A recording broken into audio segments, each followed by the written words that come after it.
I'm Tommy Salmons. This is year 0.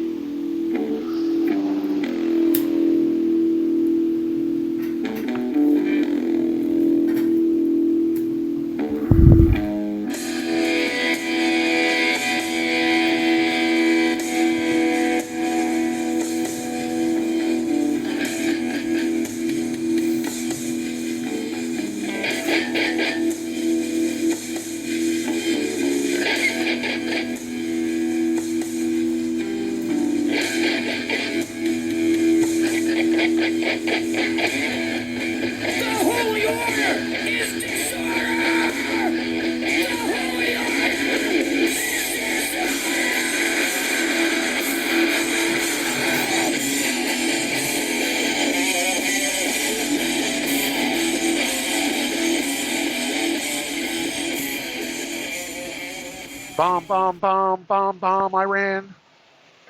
John McCain is jealous today. No, Donald Trump did not bomb Tehran.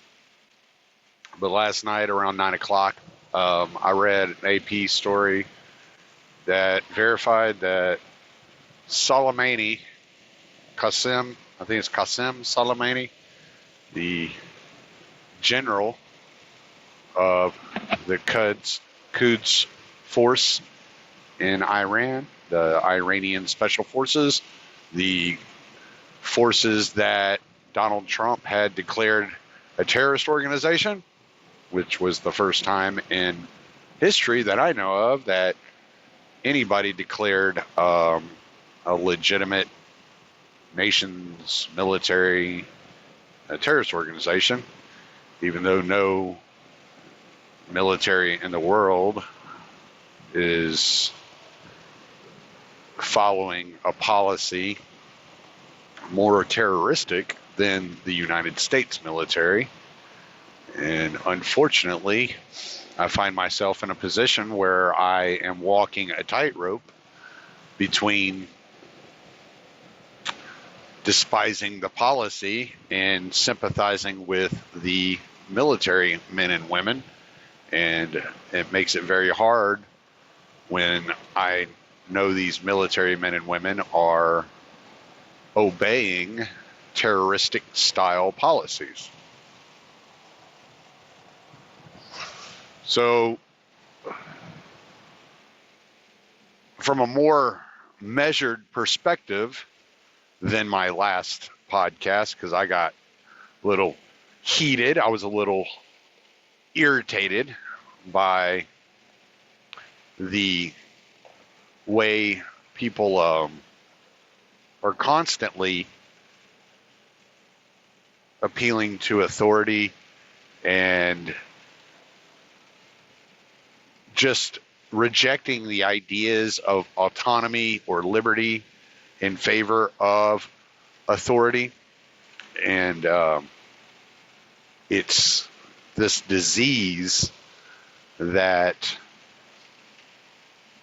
we just can't seem to immunize. But I want to look at what this death, this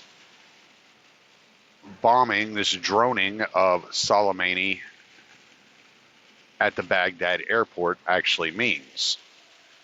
Now, all the news is focused on Soleimani for good reason. He was a bad guy. Apparently, at least it's been reported over the years that he's been involved in insurgent actions in Syria and Iraq on several occasions, even though he was in the employ of the Iranian Quds force.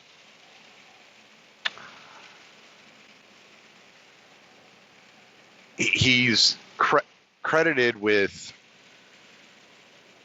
leading insurgents to kill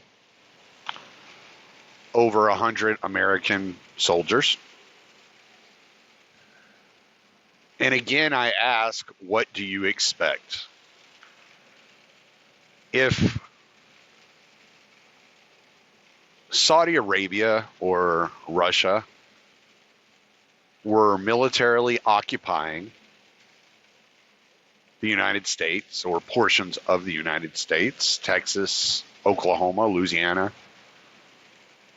even New York, you would expect that the citizenry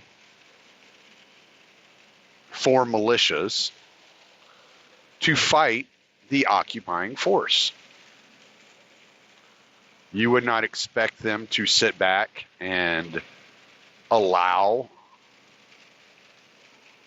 this occupying force to determine the governance of the nation or of the region. And this is what Iraq has been dealing with. Now, the group, the militia, the PMU, and there's several PMUs in Iraq, and this is where your media fails you the most, is they think you're stupid, and they think that you're too stupid to wrap your head around these things. And maybe it's because they're too stupid to wrap their heads around these things. But what had happened in Iraq was in 2005, the Bush administration assisted a Shia regime to come into power in Iraq. This is what pissed Saudi Arabia off so much. This is when, Scott Horton's pointed this out on my show several times. This is when the Prince of Saudi Arabia said, you handed Iraq to Iran on a silver platter. This is what he was talking about. Because the Shia, it's assumed that if there is a Shia regime in power anywhere in the Middle East, they are just a proxy of Iran. But Bush's logic was that if we prop up the Shia regime and we assist the Shia regime in governance and policing the region, fighting ISIS with this Shia regime, we will then show the Iranian people that the United States is not their enemy. And they will stop blaming the U.S. for the sanctions on Iran. They will begin to blame their own government for the sanctions on Iran, and they will overthrow the Iranian government, and the U.S. can move in and install a puppet regime. It's the same reason they lay the sanctions down. It was just a further play because the sanctions were not working to accomplish what the United States wanted to accomplish in Iran.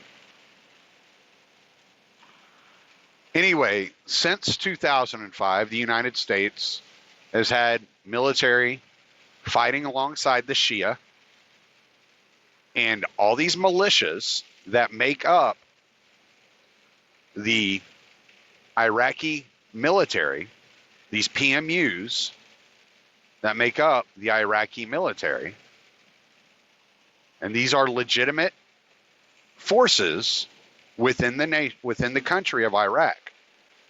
These forces are recognized legitimately as security force and military force fighting ISIS, doing most of the heavy lifting against ISIS in Iraq.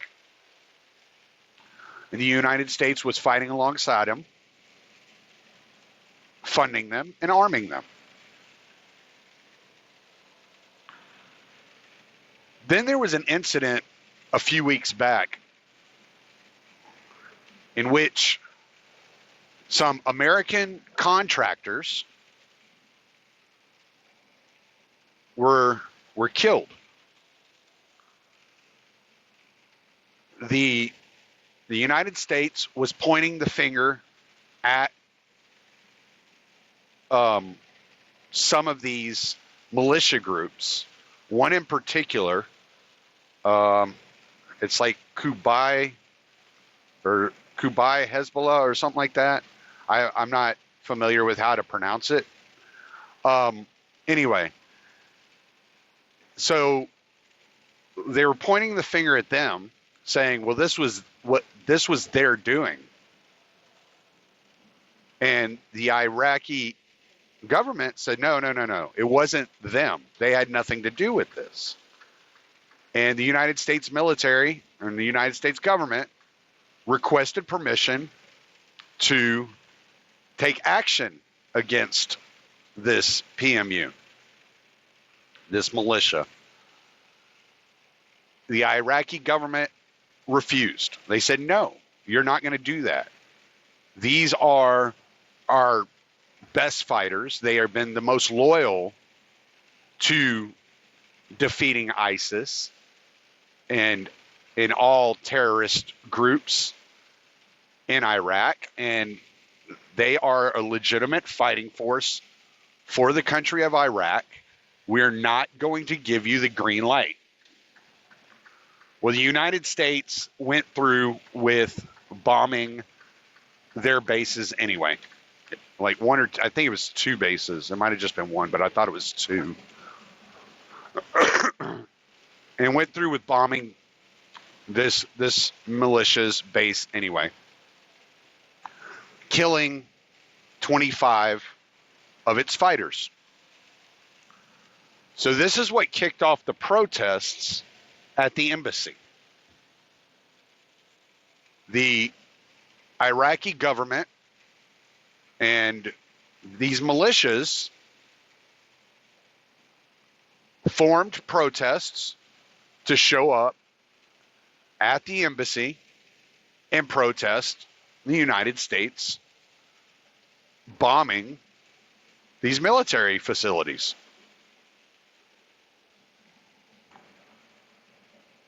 Trump turned around immediately and said, well, these are Shia, so they must be in bed with Iran, just like the Houthis in Yemen must be in bed with Iran.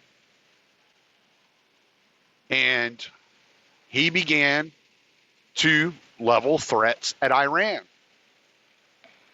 Iran was like, well, we had nothing to do with it. You have no way of proving that we did, and we reject and deny any involvement whatsoever. Soleimani was coming into the country. I guess the U.S. had good intelligence for the first time in who knows how long, and knew he was coming in. And as he got in a car with some of the members of the militia, and I think it was one Lebanese government official with them, or military official with them, the United States bombed his car just outside of the Baghdad airport. This would be the equivalent of someone bombing a car leaving the Atlanta airport. This is a big airport. This is a city area and a very well-populated airport and very often used airport. When I first heard of the bombing,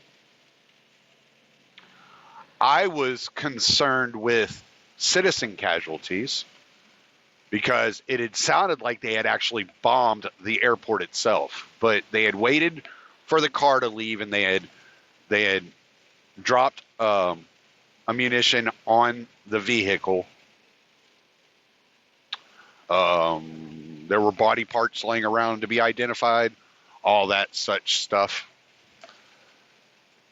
And so now, as horrible as this act is, because it was done in such a way that is increasingly agitating to Iran, especially after the abandonment of the JCPOA, the Iranian nuclear deal, otherwise called. And then the further sanctions that have been put on Iran by the Trump administration. So this is just further agitation with Iran. Now, there are people going around saying this is going to lead to World War III because Iran is in bed with Russia and they have ties with China and this, that, and the other. I don't believe that. I don't think that's what you're going to end up seeing. I think what is going to end up happening is you are going to see Iran begin to take more guerrilla action towards U.S. In the form of more tankers being bombed. You're going to get a lot of unconventional warfare coming from Iran. Lots of attacks on military facilities, probably in the form of suicide bombers. And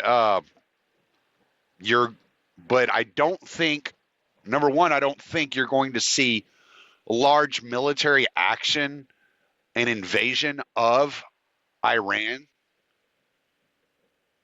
And I don't believe that Iran is going to officially deploy military outside of the country to Iraq to fight U.S.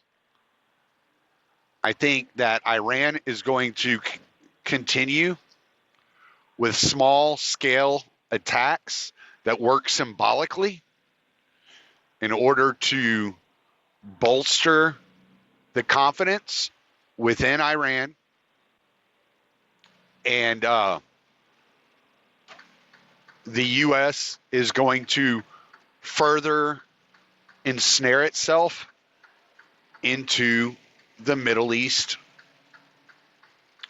with the deployment of more troops and probably the arming and funding of more terrorist organizations like Al-Qaeda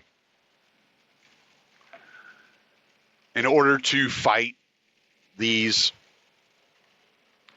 unconventional tactics that Iran will deploy onto U.S. personnel and U.S. Entities in the Middle East. So don't be surprised if you start hearing of more oil tankers being destroyed, hijacked, pirated, more oil fields being burnt and bombed, military bases, embassies,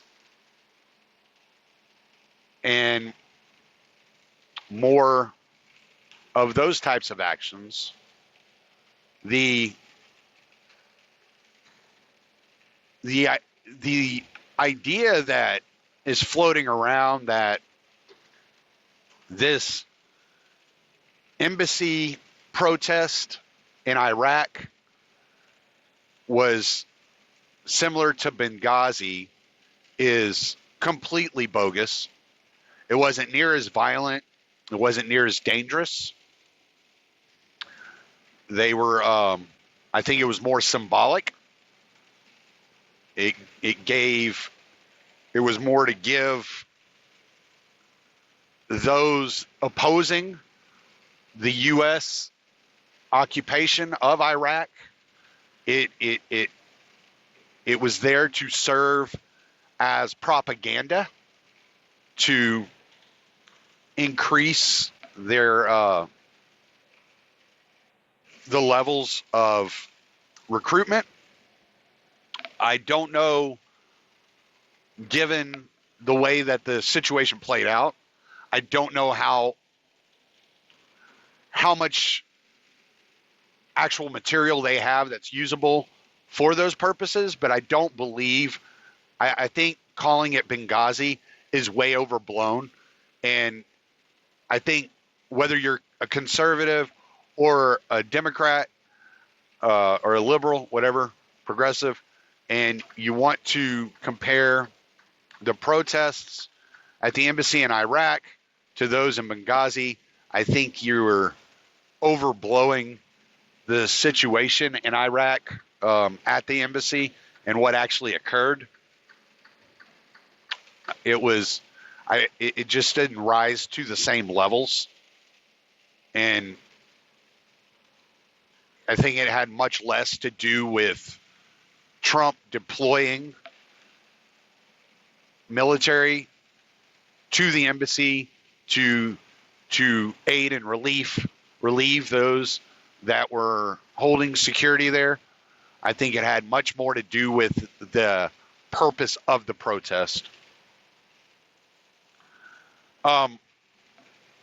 Otherwise, I don't see a full-scale war coming out of Soleimani being killed. I see a lot of bluster, a lot of talking, a lot of posturing, and a lot of unconventional attacks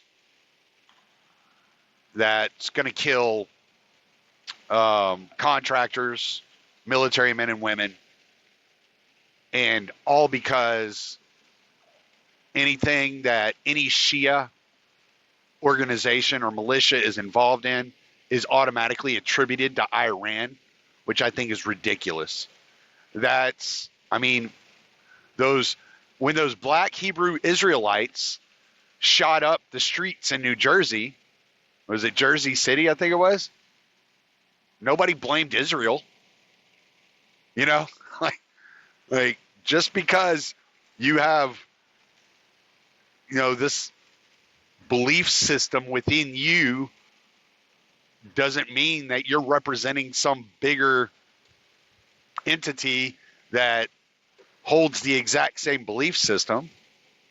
If Westboro Baptist Church goes and sets fire to a bunch of abortion facilities, you're not going to blame like the Vatican or, some Second Baptist Church out of Houston or Joel Osteen. That's just ridiculous. So whereas there are obvious relations between the Iraqi government and the Iranian government since 2005, when the Shia regimes took over in Iraq, thanks to George Bush. I have yet to see any evidence that Iran is pulling the strings of the Iraqi government. I just see it as they have a neighbor they can now negotiate and communicate with, unlike before when Saddam was in power. So this, as poor as these decisions are being made in the Middle East, and as fucked up as the entire policy is in the Middle East, I would discourage everybody from overblowing the potential of where this leads. I don't foresee the United States making an attempt to invade Iran. And it wouldn't serve Iran to deploy troops on a large scale to Iraq. Their best strategy is to continue with the unconventional warfare and to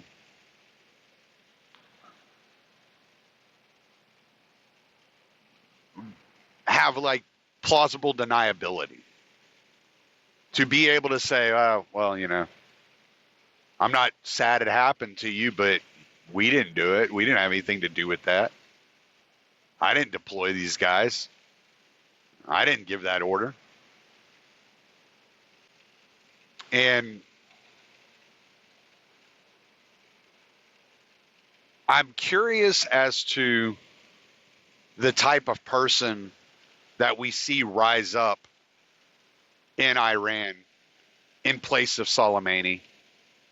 It would shock me if the next guy isn't more brutal and more murderous than Soleimani ever was.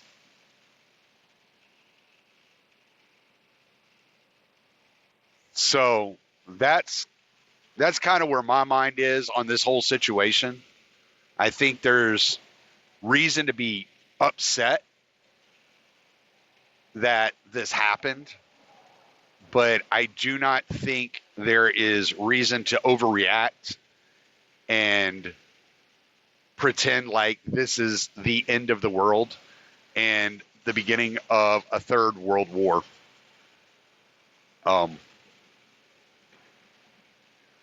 Other than that, I don't think there's anything else I want to say about it. I am just going to keep driving in the rain on my way to Mississippi. And don't forget to go check out bossbrosdiamonds.com for all your dabbing needs. When you live that dabbing lifestyle, you need the gear, man. You need the hoodies, you need the shirts, you need the pipes. Go to bossbrosdiamonds.com. Check it out.